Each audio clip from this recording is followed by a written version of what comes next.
Sometimes the strongest thing you can do is ask for help. Hi, my name is Rachel Carter. I'm a mother of two, a nurse at Tampa General Hospital, and like many of you, a survivor of loss. My husband, Shane Christopher Carter, died by suicide on April 20th, 2020. He was just 37 years old. We met in high school and got to know each other as crewmates at Outback Steakhouse. I knew he was the one when our first day started at lunch and lasted through dinner. He was someone I could be myself with. As I was finishing high school, Shane enlisted in the Army as a combat medic. Still in basic training on 9/11, his oath to serve our country took on a new weight and severity. His unit was one of the first to deploy. While I was studying to be a nurse, he was saving lives on the front line. He loved his work, and I was proud of his servant's heart. After his last deployment, we had a beautiful beach wedding. It was an oasis in the literal and figurative desert he'd been in for years. While pregnant with our daughter Aurelia, PTSD cast its first shadow on our lives. The battlefield changed my gentle giant in ways neither one of us could understand. For us, the weapons against PTSD came in the form of love and patience, and we won.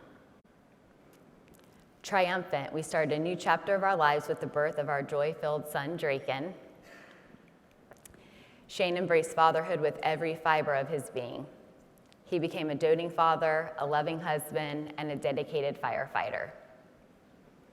We were partners in parenting and in life. We worked alternating nights and weekends just so one of us was always there for our kids. When PTSD returned with a vengeance, I watched all we had built together begin to unravel. We sought treatment to little avail, long waits for evaluation, endless red tape, and limited treatment options. Eventually assigned to video therapy at the VA, Shane made it to just one appointment before taking his life. My heart was broken. Our family was broken. Suddenly, without warning, facing life without their dad left our children feeling lost and confused. Aurelia and Draken sifted through his things, listened to his music, and asked questions. We worked together to find balance between grieving and living. I knew I had to seek therapy, grief support, anything I could find to help my children make sense of our loss. My frantic searches seemed futile during a pandemic. It was daunting and overwhelming. Until my call to Life Path Circle of Love was answered. At Circle of Love, we found a place to process our grief, away from judgment and away from questions. Through our work at Circle of Love, Aurelia and Draken began to feel seen and accepted. Grief has a language all its own, and there's peace in speaking it with people that understand. We have all started to heal, individually and as a family. Determined to continue to tell Shane's story, I enlisted the help of close friends and Shane's Army buddies to design a challenge coin similar to the ones given to soldiers to commemorate milestones.